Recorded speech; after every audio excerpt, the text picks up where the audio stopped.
En 2010, les Journées du patrimoine sont sous le thème de voyage, commerce et communication. Sous le thème de voyage, on va faire circuler les trains historiques qui sont gérés par notre service. Il y aura 3 trains avec des wagons historiques qui vont circuler sur la Nordstrecke, la ligne ferroviaire du Nord, déjà aussi objet du patrimoine ferroviaire. Ces trains circuleront samedi, dimanche et ils vont donc lier Luxembourgville avec Clairvaux, endroit où on va exposer des affiches, des panneaux et des maquettes qui illustrent le patrimoine luxembourgeois. Aussi, encore à Clairvaux, à l'hôtel du Parc, où il y aura une exposition sur des photos que 194 jeunes photographes du monde entier ont fait. Et le service des monuments invite non seulement aujourd'hui et demain, mais aussi dans les prochaines semaines à voir cette exposition. Deuxième sujet, c'est le commerce. Nous sommes très contents avec les maisons concernées de faire ouvrir le siège d'ArcelorMittal, ex-Arbet, avenue de la Liberté à Luxembourgville. C'est donc un des palais de l'industrie luxembourgeoise qui va ouvrir ses portes. Samedi 18, il y aura 16 visites guidées avec des guides professionnels. Dimanche 19, une autre grande maison, siège industriel et du commerce luxembourgeois va ouvrir. C'est le château de Villauray-Boch à Luxembourg-Septfontaine. Là, il y aura 3 visites guidées dans l'après-midi du dimanche 19.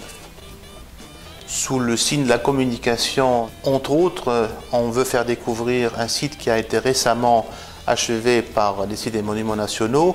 C'est le circuit féodal d'Useldange, où on a mis en place une autre manière de voir les choses, afin que les personnes handicapées de la vue peuvent, de manière tactile, mais aussi en écoutant des bandes sonores, découvrir un site féodal. Donc c'est une autre manière de communiquer l'héritage, ce qui se fait à Useldange, circuit qui est toujours ouvert, mais dans les journées de patrimoine sera visitable avec des guides qui sont en place donc pour le samedi 18. Les sites des monuments ont pu achever en 2010 un deuxième projet, c'est le circuit Vauban. Si certaines parties de ce circuit ont déjà pu être découvertes pendant les dernières années, on a pu mettre en place maintenant une trentaine de panneaux qui illustrent l'héritage, le patrimoine notamment que Vauban a laissé à Luxembourg. On a aussi balisé entièrement ce circuit avec plus de 70 panneaux qui indiquent le chemin. Ce circuit part au Bock, ici à Luxembourg-Centre, et il fait découvrir le Pfaffendal, monte vers le Kirchperch. Les visiteurs peuvent découvrir le labyrinthe de Fort Obergrunewald, trouver ces sentiers entre le Fort Tungen et le Mudam, et puis revenir vers Clausen, vers le Bock.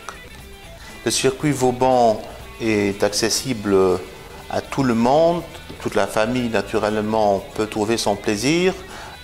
Vu qu'il y a quand même un dénivelé assez considérable, il faut apporter quand même une assez bonne condition. En plus, il faut avoir du temps. C'est un parcours, si on veut lire un peu attentivement les panneaux mis en place, un peu découvrir et savourer le paysage, il faut compter entre 3 et 4 heures.